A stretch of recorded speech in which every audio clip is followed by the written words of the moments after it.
So yeah, Alita Battle Angel. We got my brother here. He saw it a few days ago. Saw it, I think, a couple days after it came out, so it was a while ago. Oh yeah, really? Like a few weeks ago then. Yeah. So we just saw it today. Me and Emil saw it today. So this is an adaptation of an anime that came out back in the '90s. The book came out in the '80s. The show came out in the '90s, and this came out a few months ago. It stars Jennifer Connelly, like the Austrian guy whose name I can't remember, something Schwartz. Christoph Waltz, yeah, Christoph Waltz, yeah. Yeah. And some newcomers. The guy from Luke Cage season 1, who played Cottonmouth in Luke Cage. Oh yeah, he was one of the. Yeah, and some other guys whose names, and a bunch of other people whose names I don't remember. But So this is a movie that I think, I had a lot of feelings about like whether or not this was going to be alright, and or if it was going to tank. And given the fact that this had like two big names on it, Robert Rodriguez and James Cameron, it was going to ride or die with like how like well the movie works, not because of how faithful it is to the manga, but like whether or not this was gonna be more than just your average sci-fi epic. for all the manga purists out there who are going to judge us based on how faithful it is to the source material, the only thing I've seen about this is the 1 hour OVA, the 1 hour adaptation that was based on the manga. From what I read, that the manga is like 6 volumes long, and the show was only like 1 hour long. It was a 1 hour special, and from the only differences that I saw, from what I saw from the show, the anime, was that, other than the time difference, was that in the anime, Alita, she looks like she's in her 30s, whereas in this movie they don't specify how old she is. They just say that she has the body of a teenager. So I guess they're trying to appeal to a younger crowd, because like in Power Rangers, I mean, you make them adults. The kids are interested. They make them teenagers. The kids, I guess, will be interested. So I guess that's one big difference. But it did stay true to the 1 hour anime adaptation that I saw. I don't think I haven't read the manga, so I wouldn't know what else they changed. But as its own as a standalone movie, it did a really good job of explaining everything. It's sort of like Blade Runner. It takes place 500 years in the future, after some 300 years after some war with Mars. They call it the Fall. Yeah, the Fall. Yeah, which had something to do with Mars people attacking, and we fought them on the moon and stuff. That was left pretty vague, but it does do a good job of making us wonder and making us want to see more. So Max, what were some things that you liked about it? So I don't know too much about the manga. I didn't even know it was based off of one. Well, neither do we. So all I saw was the 1 hour OVA. So from a more casual perspective, I thought it was really interesting that they, for such a big budget and for those big names, that they did something very, almost in a sense, niche, and weren't afraid to go in that direction, as opposed to trying to really pull off like really generic and audience pleasing things. They actually it seemed like they went in a direction where they were very niche and did what they really wanted to do as a passion, as opposed to something more audience driven, which is kind of nice. One thing that I think they definitely what restricted this movie was the violence. This movie got a PG-13 rating, which means it limited to 1 F word and 1 decapitation throughout the entire movie. As from the anime that I saw, showed like blood and gore all over the place, but in this movie, all the machine's blood has been turned blue, and the only time we ever see a person get decapitated is off screen towards the end, when his head is being kept alive with these veins that are hooked up to Lee's heart, which can keep him alive even after he's been decapitated, which kind of reminded me of the game Wolfenstein, where you get their head decapitated. Well, to be fair, Robert Rodriguez is, he's the director of this. And he did the Spy Kids movies, and this, this felt like more towards it was like a gateway between those and his earlier, more violent stuff that he's done before. But it's like his usual like CGI sort of thing. Like, do you think this movie would have benefited from an R rating, Max? More violent and have more cursing and more like nudity and gore and stuff. I don't think so, because I think what they were really trying to do, what made it really different, was the pacing was definitely strange and a bit weird, and much more different, I think, than a lot of other movies. And they were focusing, I think, a lot on the setup either to the next movie, because that's what it seemed like it was trying to do.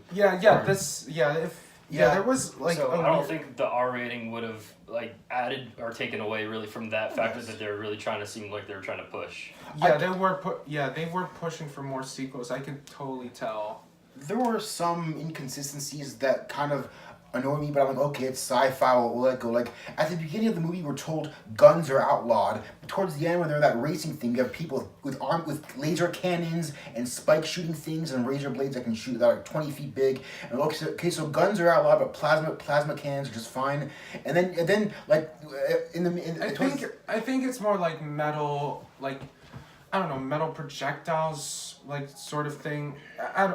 I'm not really a I big think expert these in guns that. are outlawed because it threatens like the It threatens the rich hot- people. yeah, the rich people, like- So if you have claws Oh, that yeah, go it out does. really fast, it doesn't really threaten them that much because you have a range. yeah, what of are that. plasma cannons? Like, and when they're They doing had a plasma cannon. yeah, when they're doing the race against Alita, the first race, they have the one guy's like a plasma cannon. Well, that was I don't one. remember that. That was one. Whatever. person. You can ignore that. But one thing that kind of was really thing was there's this ship, this spaceship that's been here for 300 years, and no one and for somehow no one except for Alita manages to access the controls and find the super secret plot armor that makes her invincible and lets her do everything. Well, it's programmed to her. Yeah, but then she manages to smuggle this thing out of the spacecraft into this gigantic city undetected. No one sees her, and like I mean, of course, that's just nitpicking, but it did kind of feel awkward how we're supposed to believe that there's people who have been secretly doing all this stuff, and no one ever once caught them doing it. It's like, seriously. For me, it's hard to tell if that's a plot failure or if that's part of the plot itself because they established towards the end, I think, that guy has eyes everywhere and he sees everything going on, and it almost seemed like there was a reason he let everything he did happen. So maybe there's a reason to it, or maybe they just kind of let that slide. It's hard for Yeah, me but to other than those two things, there wasn't really anything in terms of plot holes. The characters were really interesting. The Alita has the conscious. Apparently, what happened was 300 years ago, she was pushed off this Elysium thing, this place in the sky where all the rich people live. It's called Zalem, by the way. Yeah, it was basically just Elysium. I call it Elysium because we're on to Elysium. Okay. Where all the rich people live. They pushed her 300 years ago off Zalem onto the ground, and now she's been rescued by this guy, Christoph Waltz, who puts her in the body of his teenage daughter, who died by some drug addict who tried to. Well, it was a prosthetic body, yeah. that was meant for his teenage daughter. Yeah. And again, that's his flashback. But one thing I've kind of realized that like, as cool as Alita is, I found her to be kind of like the least interesting character to me. I found her. I mean, she's still interesting, just not She's as still interesting. She's interesting. not Not as as interesting as the rest because she's kind of like us. We're new to this world. We don't know what's going on. She starts off with amnesia. She has no idea what the hell's going on. But so we're meant to see things from her perspective. But I was more interested in the other people's perspective and seeing how they lived. And yeah, all of a sudden, like when her memories get trigured, Yeah, it's like. See, that really makes me want to see like if they do make the sequel, what's going to happen. I think you should read the manga then. I guess I could try to do that as well because it's Yeah, weird. Between they said at some time they were like, oh, you're attracted to crazy things happening to you. That's just who you are. Yeah, and that seemed like kind of like an excuse because you're actually a combat agent. Yeah, battle for droid. Jennifer Connelly is in this movie, and she plays Alita's the mother of the daughter whose body the is ex-wife given to of Christoph Waltz's character. Waltz. And she isn't given much to work with, but when she is on screen, I feel like she was really trying.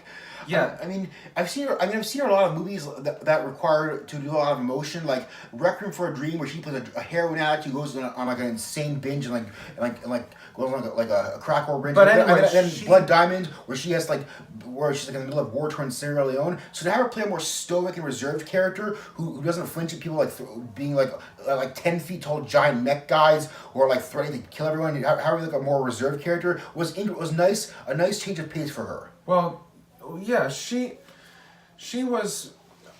and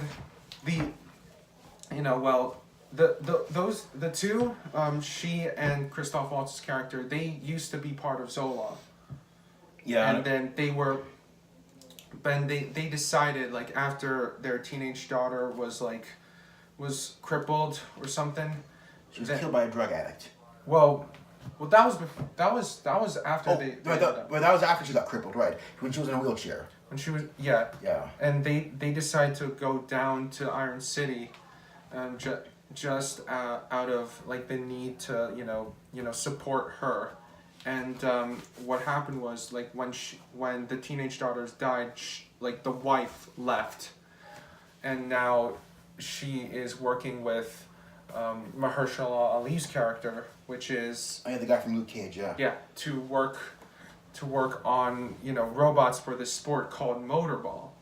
Now that's an integral part of the story because Only the champion of the motorball race thing gets to go to Elysium or whatever it's called. Like you put the name, it's called Elysium. Zolan. Yeah. So she wants to become the Alita best. becomes She becomes the best, and then she gets at the end. It's hinted at the chick that she gets to go to Zolan, and that's where. But again, like but again, that when she starts on motorball, like here's the thing about James Cameron, like he in this movie, like he's usually good at writing like good setups.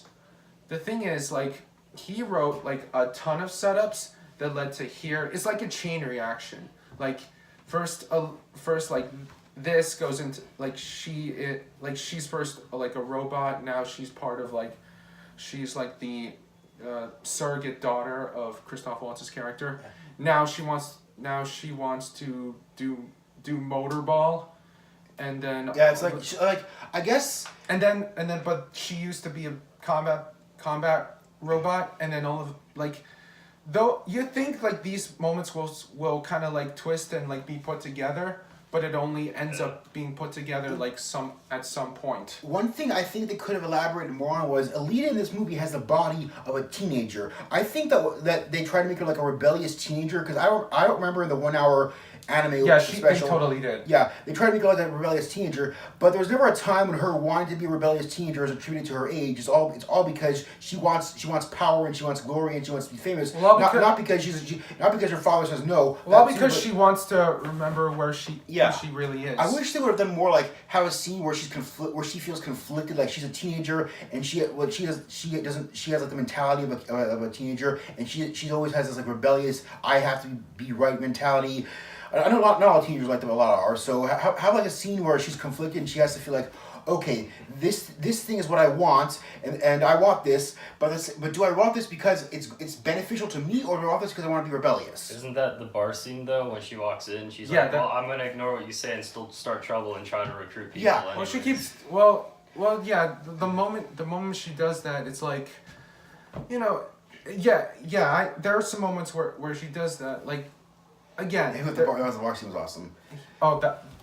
the CGI was actually like really really cool. Yeah, from what I heard, they incorporate like real martial arts and like they sped them up to make them look like some kind of robotic martial arts. Like they use jujitsu and judo and they mixed them up. And from what I read, yeah, at least they did in the original manga, and then they just made up their own name for their own martial arts called metallic something, whatever.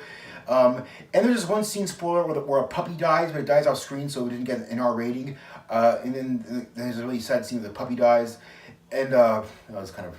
Oh yeah, and the guy's trying to pander to emotions. Yeah. A little. There was this bounty hunter robot who had dogs, and like he ended up using them, and that was cool. Like the action was. I really like the action in this scene, even though it was like obviously digitally rendered, Yeah. I think some of the dialogue was weird, but the action was definitely. I like that it didn't cut to 20 different camera angles for everything. They actually showed really well and consistency, fast out, like how everything happened. It all felt really intense and in the moment. I totally got that. That's a James Cameron or whoever. Yeah, I just hope that they don't take like 12 years to make a sequel like they did for Avatar. Oh yeah, well, If they don't, at least we have the original manga that we can look at and see how it ends at there, because it's like the manga is like 20, 30 years old, and I'm sure you can find it online for free anywhere. I mean, you could tell that Rodriguez and especially Cameron, like they had something, they had a vision on how to not only make a compelling movie, but like adapt what worked in the manga and a trip and work that into like what can work for like any viewer. Yeah, I think that we're going for a worldwide audience with this because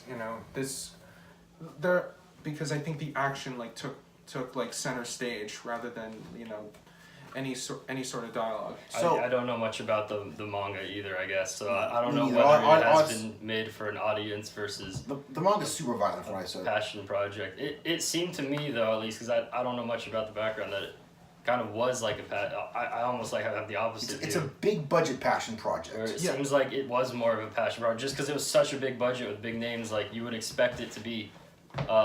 Well, the right big Certainly. names. Yeah, and I'm glad that they managed to get who's the guy who played Cottonmouth from Luke Cage again? The Luke Cage. Mahershala What? Mahershala Ali. Mahershala Ali, yeah. I'm glad they managed to get a guy like him as opposed to some big name like Samuel L. Jackson, because Samuel L. Jackson's capable of playing a more reserved character, but for this kind of bad guy, but for this kind of character, Samuel L. Jackson, when we see him in a big action, we everyone expects him to be some loudmouth guy who says, "Fuck this, yeah, I'm gonna blow up everything," and then. For this one, you really need a smaller, like a guy who's not as big as Samuel Jackson, who's known to do more reserved things. I don't know. I think I like the juxtaposition. Sorry, you were saying? I felt like his character was a little bit interchangeable could be interchangeable. Like I don't think I think the character wasn't written with anyone in mind, and it pretty much shows because the moment he gets controlled into being Yeah, so like it could this. be anyone at that point. Yeah. Yeah, and it's like, I mean, it's cool that he was able to switch from himself to like Yeah, this, the main bad guy can like take over this other people's minds character. and make their eyes blue and see out of their eyes and stuff. And you can like use people as pawns and see what they're seeing.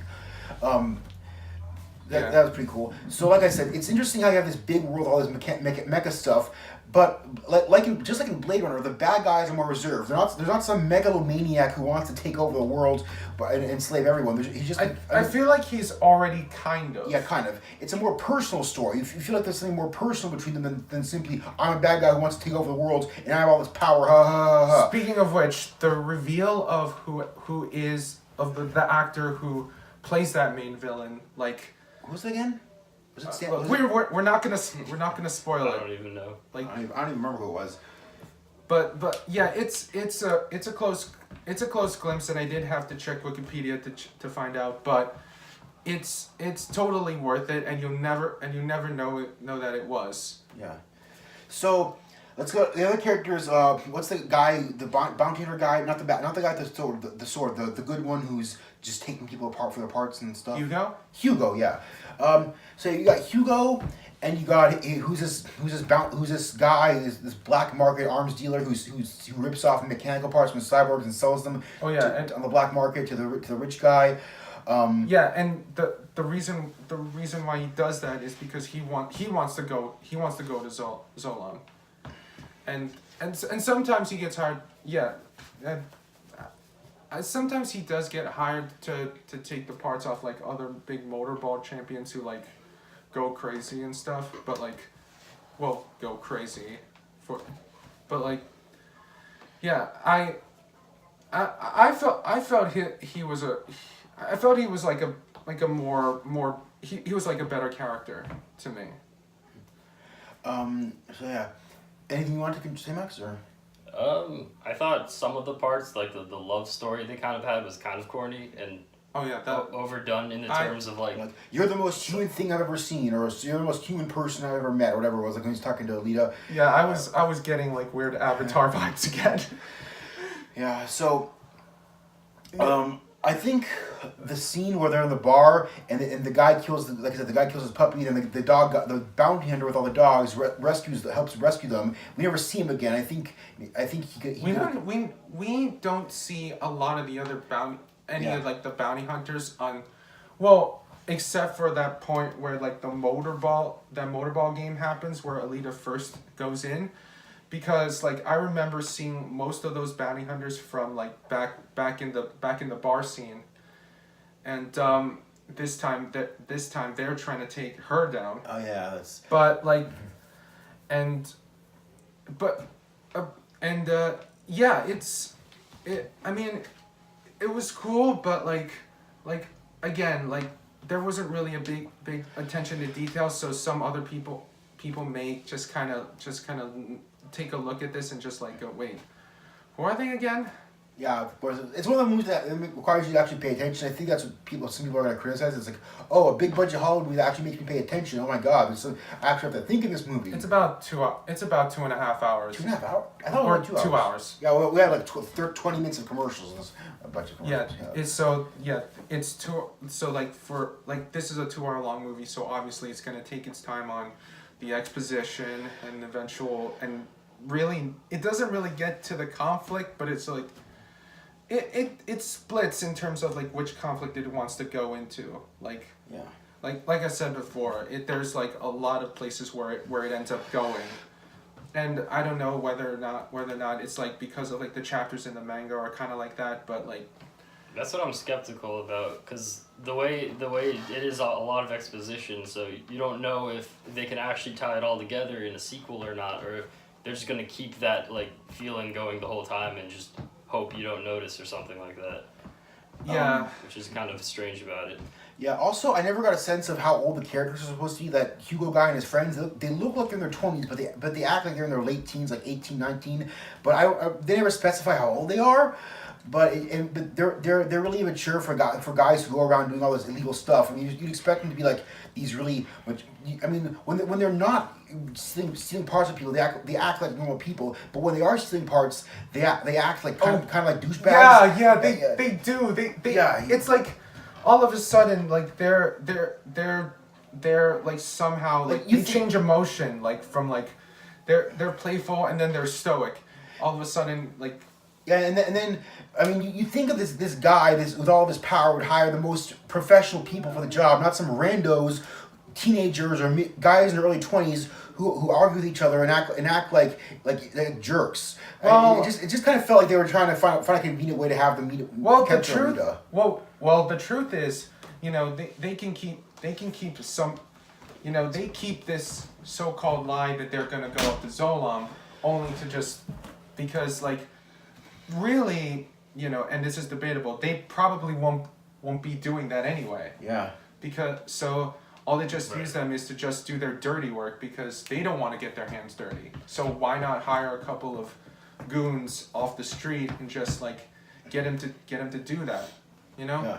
Or why not just hire one of the corrupt bounty hunters who's got decades of experience? And like I said, instead of just some randos in their late teens, early 20s. Because they said they don't do anything that isn't on the list, so they don't want to break the law in that sense. But towards the end, one of the bounty hunters becomes corrupt and kills that guy, and then Well, remember the guy on the ground that he cuts his head off and says, "You haven't killed anyone? Well, now you have," and he kills the guy they're trying to disassemble him. Remember? Oh yeah. Yeah. I mean, I guess he framed him, so Yeah, like, framed they him. wouldn't do it blatantly unless they could do it sneak. again, they stealth yeah and to frame sneak or some something. stuff in. Yeah. But I mean, obviously they had to have a way of having the bad guys get an easy way to reach Alita. So I can understand why they did that. But I just really wish they made Alita more of like a woman in her 30s as opposed to a teenager. That way it would make the bounty the thieves in their 30s as well. Because then it would make them look like they have more experience instead of make them like playful jocks who just want to go around and have fun all the time. They're only and they have like and they just have no concept of the gravity of the situation. They're just doing it for money. They don't understand the gravity of their situation and that they could Well, die. they don't. Well, I think that's why they made them teens, because really teens like are, and you know, I think we know this from personal experience. Teens are probably are the most impulsive, Yeah. and they, you know, even if without personal experience, they think they know everything. Yeah. So when they're doing this for like one desire, and they think, you know, they're smart enough and they're willing to do what they want. You know, the truth is like, you know, and the thing is the rich guy is, you know, he's manipulative. He's, you know, the fact that he's like manipulated Hugo into thinking that he would. The rich guy, the guy with the blue eyes, or the guy who can control everyone.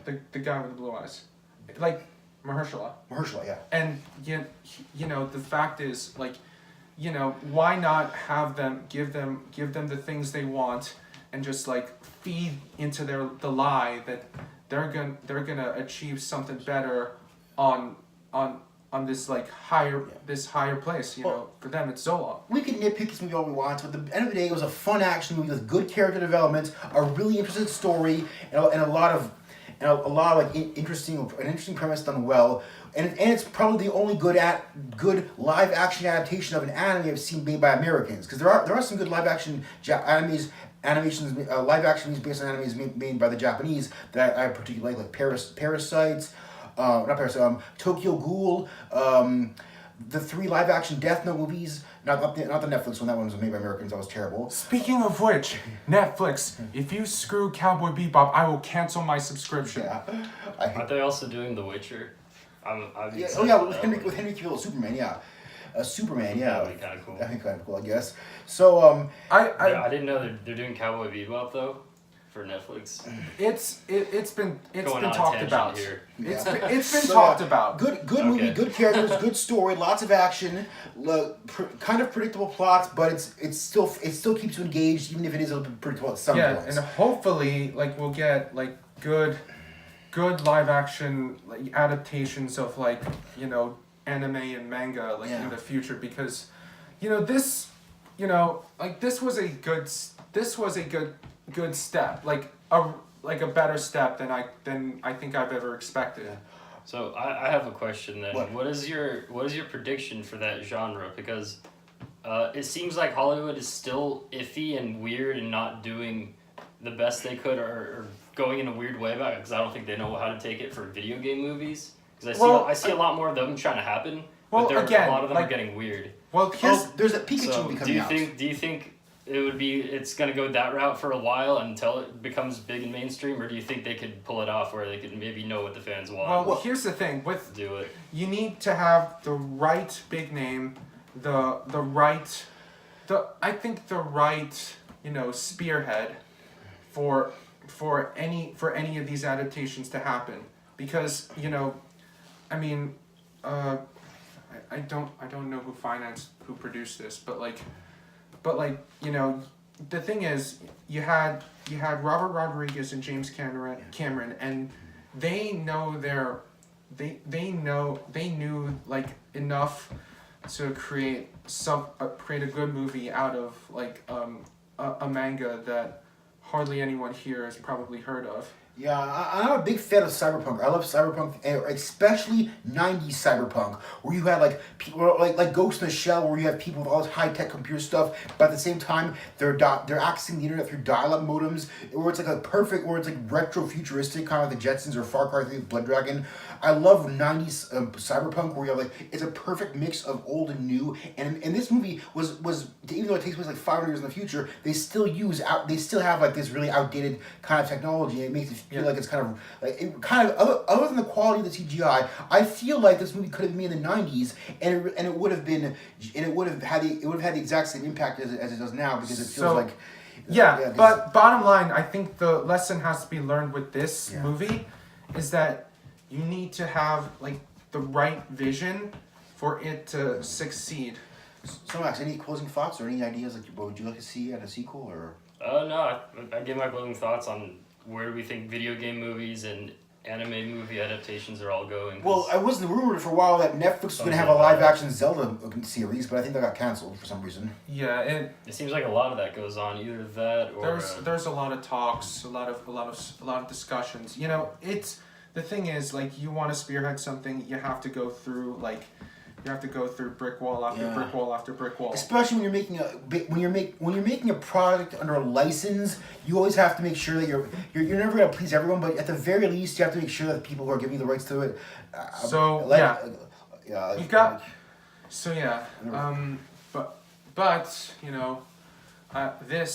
This film I think is a good beginning. Yeah, definitely a great beginning. And I think we'll wrap it up here. I think sure. Say what we wanted to say. All right. See you next time.